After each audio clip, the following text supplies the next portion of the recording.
ಇವತ್ತಿನ ಮುದ್ದು ಸೊಸೆ ಸಂಚಿಕೆಯನ್ನು ನೋಡಬೇಕು ಅಂದರೆ ನಮ್ಮ ಚಾನಲ್ನ ಸಬ್ಸ್ಕ್ರೈಬ್ ಮಾಡಿ ಮತ್ತು ವಿಡಿಯೋನ ಲೈಕ್ ಮಾಡಿ. ಭದ್ರಾ ವಿದ್ಯಾಗೆ ಹಾಸ್ಪಿಟ್ಲಿಗೆ ಚೆಕಪ್ಪಿಗೆ ಸ್ಕ್ಯಾನಿಗೆ ಅಂತೇಳಿ ಕರ್ಕೊಂಬಂದಿರ್ತಾನೆ. ನಾನು ಹೆಂಗಾದರೂ ಮಾಡಿ ಇವತ್ತು ನನ್ನ ಮಗನ ನೋಡಲೇಬೇಕು ಅಂತೇಳಿ ನಾನು ಕರ್ಕೊಂಬಂದಿದ್ದೀನಿ, ನನಗೆ ತುಂಬ ಖುಷಿ ಆಗ್ತಾ ಇದೆ ಅಂತ ಹೇಳ್ತಾನೆ. ಆಗ ವಿದ್ಯಾ ತುಂಬ ಟೆನ್ಷನಲ್ಲೇ ಇರ್ತಾಳೆ. ಏನು ಮಾಡೋದು, ನಾನು ಹೇಳೇ ಬಿಡ್ತೀನಿ, ಇವತ್ತು ಏನಾದರೂ ಮಾಡಿ ಎಲ್ಲ ಹೇಳೇ ಬಿಡಬೇಕು ಗೌಡ್ರಿಗೆ ಅಂತ ಹೇಳ್ತಾಳೆ. ಆಗ ಮೌನ ನೀನು ಸುಮ್ಮನೆ ಇರು ಅಂತೇಳಿ ಹೇಳಿರ್ತಾಳೆ. ಅದಕ್ಕೋಸ್ಕರನೇ ಸುಮ್ಮನೆ ಇರ್ತಾಳೆ.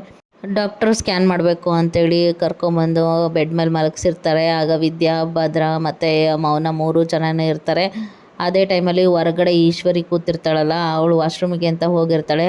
ಆಗ ವಿದ್ಯಾ ತಾಯಿ ತಂದೆ ಜೊತೆ ಇಬ್ಬರು ಮಾತಾಡ್ತಾ ಇರ್ತಾರೆ ಫೋನಲ್ಲಿ. ಆಗ ಬಂದಿದ್ದೀನಿ, ಈಶ್ವರಿ ಅಮ್ಮವರು ಒಳಗಡೆ ಎದ್ದೋಗಿದ್ದಾರೆ ಬಾತ್ರೂಮಿಗೆ, ಏನು ಮಾಡಿದಯ್ಯ ಅಂತ ಕೇಳಿದಾಗ, ನೀನೇನು ಮಾಡಿಬಿಡ, ವಾಶ್ರೂಮಿಗೆ ಹೋಗಿದ್ದಾರಲ್ಲ ಈಶ್ವರಿ ಅಮ್ಮ, ಅವರು ಹೊರಗಡೆ ಜಾರೋ ಥರ ಏನಾದರೂ ಒಂದು ಹಾಕ್ಬಿಡು, ಜಾರಿ ಬೀಳ್ತಾರೆ, ಆವಾಗ ಎಲ್ಲ ಏನೂ ಬರಲ್ಲ, ಏನು ನೋಡೋದಕ್ಕಾಗಲ್ಲ, ಅವ್ರಿಗೇನು ಗೊತ್ತೂ ಆಗಲ್ಲ ಅಂತ ಹೇಳ್ತಾನೆ. ಆಗ ಚೆಲುವ ಹೇಳಿದ ತಕ್ಷಣ ವಿದ್ಯಾ ಅಮ್ಮ ಅದೇ ಥರ ಮಾಡ್ತಾಳೆ. ರತ್ನ ಹೇಗಾದರೂ ಮಾಡಿ ಇದನ್ನು ಮಾಡು ಅಂತ, ಈಗ ಮಾಡಿದ್ರೆ ತಪ್ಪಲ್ವಾ ಅಂತ ಕೇಳಿದಾಗ, ಏನೂ ಆಗಲ್ಲ, ನಮ್ಮ ಮಗಳ ಜೀವನ ಚೆನ್ನಾಗಿರ್ಬೇಕು ತಾನೆ, ಅದೇನು ತೊಂದರೆ ಏನಾಗಲ್ಲ, ನೀನು ಆ ಕೆಲಸ ಮಾಡು ಅಂತ ಹೇಳಿದಾಗ, ಫಿನೈಲ್ ಇರುತ್ತಲ್ಲ ಅಲ್ಲಿ ಅದನ್ನೆಲ್ಲ ತಗೊಂಡು ಹಾಕಿದ ತಕ್ಷಣ ಐಶ್ವರಿ ಕೆಳಗೆ ಬೀಳ್ತಾಳೆ. ಆ ಕೆಳಗೆ ಬಿದ್ದಾದ ತಕ್ಷಣ ಈಗ ಏನು ಮಾಡಬೇಕು ಅಂತ ಕೇಳಿದ ತಕ್ಷಣ ಚೆಲುವ ಹೇಳ್ತಾನೆ, ಹೋಗಿ ಈಗ ಈಶ್ವರಿ ಅಮ್ಮವ್ರಿಗೆ ಈ ಥರ ಬಿದ್ದು ಕಾಲ್ಗೆ ಏಟು ಬಿದ್ದಿದೆ ಅಂತೇಳಿ ಹೇಳಿ ಗೊತ್ತಾಗಂಗೆ ನೀನು ಅಳಿಯಂದಡ್ಗೆ ಹೋಗಿ ಕರ್ಕೊಂಬ ಅಂತೇಳಿ ಹೇಳಿದಾಗ, ನೀನು ಹೋಗಬೇಡ, ಬೇರೆ ಯಾರಿಗಾದ್ರೂ ಕಳಿಸು ಅಂತೇಳಿ ವಿಷಯ ತಿಳಿಸ್ಬಿಡು ಅಂತ ಹೇಳಿದಾಗ, ಅಲ್ಲಿ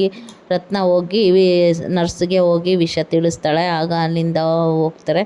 ಆಗ ಬಂದ ತಕ್ಷಣ, ನೋಡಿ ಈಶ್ವರಿ ಅನ್ನೋರು ನಿಮ್ಮ ಮನೆಯವರೇನಾ, ಯಾರಾದರೂ ಗೊತ್ತಿದ್ದಾರಾ ಅಂತ ಕೇಳಿದ ತಕ್ಷಣ, ಹೌದು ನಮ್ಮ ಚಿಕ್ಕಮ್ಮನೇನೆ, ಏನಾಯಿತು ಅಂದರೆ ಅವರು ಕಾಲು ಜಾರಿ ವಾಶ್ರೂಮ್ ಹತ್ರ ಬಿದ್ದಿದ್ದಾರೆ, ಬನ್ನಿ ಅಂತ ಕೇಳಿ ಕರ್ಕೊಂಡು ಹೋಗ್ತಾರೆ. ಸರಿ ಆಯ್ತಮ್ಮ, ನೀವು ಚೆಕಪ್ ಮಾಡಿಸ್ತಾ ಇರಿ, ಸ್ಕ್ಯಾನ್ ಮಾಡಿಸ್ತಾ ಇರಿ, ನಾನು ಬರ್ತಾಯಿನಿ ಅಂತ ಹೇಳಿದಾಗ, ಭದ್ರಗೌಡ ಒಳಗಡೆ ಭದ್ರಾ ಹೋಗಿ ಏನಾಯಿತು ಅಂತೇಳಿ ಮಾತಾಡ್ಸೋದಕ್ಕೆ ಅಂತ ಹೋಗ್ತಾನೆ. ಅಷ್ಟರಲ್ಲಿ ಈಶ್ವರಿಗೆ ಆಸ್ಪತ್ರೆಗೆ ಡಾಕ್ಟ್ರ್ ಹತ್ರ ಹೋಗಿ ಚೆಕಪ್ ಮಾಡಿಸ್ತಾ ಇರ್ತಾರೆ. ಕರ್ಕೊಂಡೋಗಿ ಸಿಸ್ಟ್ರೆಲ್ಲ ಇಬ್ಬರು ಕರ್ಕೊಂಡೋಗಿರ್ತಾರೆ. ಅವ್ರು ಕರ್ಕೊಂಡೋಗಿ ಏನಾಯಿತು ಅಂತೇಳಿ, ಕಾಲು ತುಂಬ ಏಟಾಗಿದ್ದಾನೆ, ಕರೆಕ್ಟಾಗಿ ಕಣ್ಣು ಕಾಣಿಸ್ತಾ ಇದ್ದಾನೆ, ಏನಾದರೂ ಭಾಳ ನೋವಾಗ್ತಾ ಇದ್ದಾನ ಅಂತ ಕೇಳ್ತಾರೆ. ಆಗ ಏನೂ ಇಲ್ಲ, ನಾನು ಚೆನ್ನಾಗೇ ಇದ್ದೀನಿ ಅಂತೇಳಿ ಹೇಳ್ತಾಳೆ ಈಶ್ವರಿ. ಆಗ ಡಾಕ್ಟ್ರು, ಇಲ್ಲಮ್ಮ ನೀವು ಸ್ವಲ್ಪ ಏಟು ಬಿದ್ದಿರೋದ್ರಿಂದ ರೆಸ್ಟ್ ಮಾಡಬೇಕು, ನೋವು ಇದ್ದೇ ಇರುತ್ತೆ ಅಂತ ಹೇಳ್ತಾರೆ. ಡಾಕ್ಟ್ರು ಈಶ್ವರಿಗೆ ಮಾತಾಡಿಸ್ತಾ ಇರಬೇಕಾದ್ರೇ ಭದ್ರಾ ಹೋಗಿ ಏನಾಯಿತು ಚಿಕ್ಕಮ್ಮ ಅಂತ ಕೇಳಿದಾಗ, ಇಲ್ಲ ಈ ಥರ ವಾಶ್ರೂಮ್ಗೆ ಹೋದಾಗ ಬಿದ್ದುಬಿಟ್ಟಿದ್ದಾರೆ ಅಂತ. ಅಯ್ಯೋ ನೋಡ್ಕೊಂಡು ಓಡಾಡೋದಲ್ವ ಚಿಕ್ಕಮ್ಮ, ಏನಾಯಿತು, ನನಗೆ ಒಂಥರ ದಿಗ್ಲು ಬಿದ್ದಂಗೆ ಆಗ್ಬಿಡ್ತು, ನಾನು ಅರ್ಜೆಂಟಲ್ಲಿ ಹಂಗೆ ಬಂದೆ ಅಂತ ಹೇಳಿದಾಗ, ಆಗ ಆಯಿತು ಕರ್ಕೊಂಡು ಹೋಗ್ಬೋದು ಈಗ ಅಂತೇಳಿ ಹೊರಗಡೆ ಕರ್ಕೊಂಬರ್ತಾನೆ. ಕರ್ಕೊಂಬಂದ ತಕ್ಷಣ ಈ ಕಡೆ ಮೌನ ಮತ್ತು ವಿದ್ಯಾ ಇಬ್ಬರೂ ಆಸ್ಪತ್ರೆಯಲ್ಲಿ ಸ್ಕ್ಯಾನಿಂಗ್ ಮುಗಿಸ್ಕೊಂಡು ಹೊರಗಡೆ ಬರ್ತಾರೆ. ಮುಗಿಸ್ಕೊಂಡು ಬಂದ ತಕ್ಷಣ ಭದ್ರಾ ಕೇಳ್ತಾನೆ, ಮುಗ್ದೆ ಹೋಯ್ತಾ ಅಂತೇಳಿ. ಹೌದು, ನಾನು ಬರೋ ತನಕ ಇರಬೇಕಾಗಿತ್ತು, ಆಮೇಲೆ ಮಾಡಿಸ್ಕೋಬೇಕಾಗಿತ್ತು ವಿದ್ಯಾ ಅಂತೇಳಿ ಹೇಳಿದಾಗ, ಇಲ್ಲ ಬೇರೆಯವರು ಪೇಷಂಟ್ ಬರ್ತಾರಲ್ಲ ಅವ್ರಿಗೆ ಹೆಂಗೆ ಕಾಯಿಸೋದು, ಹಂಗಾಗಿ ಮುಗಿಸ್ಬಿಡೋಣ ಅಂತ ಹೇಳಿದ್ರು. ಅದಕ್ಕೆ ಡಾಕ್ಟ್ರು ಹೇಳಿದ ತಕ್ಷಣ ಸ್ಕ್ಯಾನಿಂಗ್ ಎಲ್ಲ ಮಾಡಿಸ್ಬಿಟ್ವಿ ಅಂತೇಳಿ ಮೌನ ಹೇಳ್ತಾಳೆ. ಸರಿ ಆಯಿತು ಅಂತೇಳಿ ಸುಮ್ಮನೆ ಆಗ್ತಾರೆ.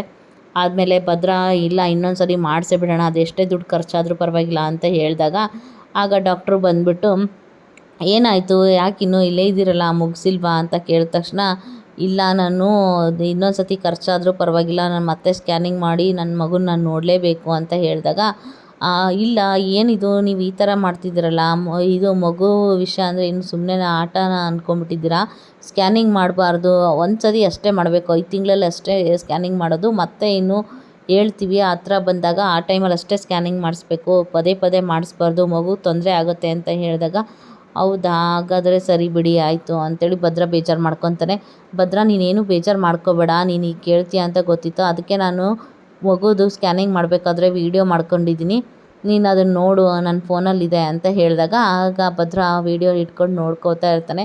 ಹೌದಾ ನನ್ನ ಮಗುದಾ ಅಂತೇಳಿ ಅವನಿಗೆ ಖುಷಿಯಾಗಿ ವೀಡಿಯೋ ನನ್ನ ಫೋನಿಗೆ ಕಳಿಸ್ಕೊತೀನಿ, ನನಗೆ ಯಾವಾಗ ಅನಿಸುತ್ತೋ ಆವಾಗ ಇದನ್ನೆಲ್ಲ ನೋಡ್ಬೋದಲ್ಲ ಅಮ್ಮ ನಾನು ಅಂತ ಹೇಳಿ ಫೋನ್ ಇಸ್ಕೊಂಡು ಹೇಳ್ತಾ ಇರ್ತಾನೆ. ಆಗ ಅಲ್ಲಿಂದ ಆಸ್ಪತ್ರೆಯಿಂದ ಮನೆಗೆ ಹೋಗೋಣ ನಡೀರಿ ಅಂತ ಮನೆಗೆ ಹೋದ ತಕ್ಷಣ ಈಶ್ವರಿ ಮಗಳು ಚಿತ್ರ ಅವರೆಲ್ಲರೂ, ಅಮ್ಮ ಏನಾಯಿತು, ಕಾಲಿಗೆ ಇಷ್ಟೊಂದು ದೊಡ್ಡದಾಗಿ ಬ್ಯಾಂಡೇಜ್ ಹಾಕ್ಕೊಂಬಂದಿದ್ಯಲ್ಲ ಅಂತೇಳಿ ಕೇಳಿದಾಗ, ಎಲ್ಲರೂ ಒಬ್ಬೊಬ್ಬರು ಒಂದೊಂದು ಥರ ಕೇಳ್ತಾರೆ, ಏನಾಯಿತು ಈಶ್ವರಿ ಅಂತೇಳಿ.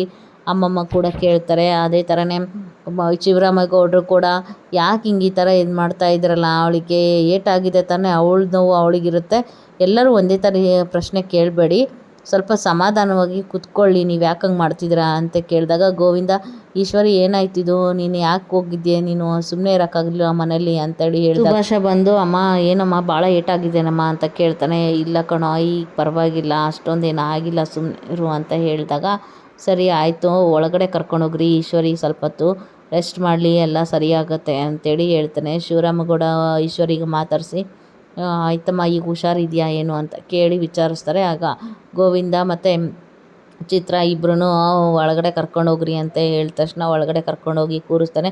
ಗೋವಿಂದ ಮತ್ತು ಚಿತ್ರ ಇಬ್ಬರು ರೂಮಲ್ಲಿ ಕೂರಿಸಿದ ತಕ್ಷಣ ಆಗ ಗೋವಿಂದ ಕೇಳ್ತಾನೆ, ನೀನು ಯಾಕೆ ಹೋಗಿದ್ದೆ, ಬೇರೆಯವ್ರ ವಿಷಯದಲ್ಲಿ ಇದಕ್ಕೆ ಹೇಳೋದು, ಮೂಗು ತೂರಿಸ್ಬಾರ್ದು ಅಂತೇಳಿ ವಿದ್ಯಾ ಜೊತೆ ಭದ್ರಾ ಮತ್ತು ಮೌನಾಥ್ಗೆ ಹೋಗಿದ್ದಾರೆ ತಾನೆ, ನಿಂದೇನಲ್ಲಿ ಕೆಲಸ, ಅವ್ರು ಹೋದ್ಮೇಲೆ ನೀನು ಯಾಕೆ ಬೇಕಾಗಿತ್ತು ಇದೆಲ್ಲ, ಅದಕ್ಕೆ ಯಾವುದೋ ವಿಷಯದಲ್ಲೂ ಹೋಗಬಾರ್ದು ಅಂತ ಹೇಳೋದು, ಅವ್ರವ್ರ ಇಷ್ಟಕ್ಕೆ ಬಿಟ್ಬಿಡಬೇಕು ಈಶ್ವರಿ, ನಿನಗಿನ್ನೂ ಆದರೂ ಬುದ್ಧಿ ಬಂದಿಲ್ಲ ನೋಡು ಅಂತ ಹೇಳಿದಾಗ, ಅಲ್ಲ ನಿಮಗೆ ನನಗೆ ನೋವಾಗ್ತಿದೆ, ಅದನ್ನು ಸಮಾಧಾನ ಹೇಳಬೇಕು, ಏನಾಗಿದೆ ಅಂತ ಕೇಳಬೇಕು ಅನ್ನೋದಕ್ಕಿಂತ ಯಾಕೆ ಹೋಗಿದ್ಯಾ ಏನು ಅಂತೇಳಿ ಅದನ್ನು ಮಾತ್ರ ಪ್ರಶ್ನೆ ಕೇಳ್ತಿದ್ದೀರಲ್ಲ, ಏನು ಸರಿ ಅನಿಸುತ್ತೆ ನಿಮಗೆ ಅಂತ ಹೇಳಿದಾಗ, ನೀನು ಯಾವತ್ತೂ ಬದಲಾಗಲ್ಲ ಬಿಡು ಚಿತ್ರ, ನಿಮ್ಮಮ್ಮನ ನೋಡ್ಕೋತಾ ಇರು ಅಂತ ಹೇಳಿಬಿಟ್ಟು ಹೊರಗಡೆ ಹೋಗ್ತಾರೆ.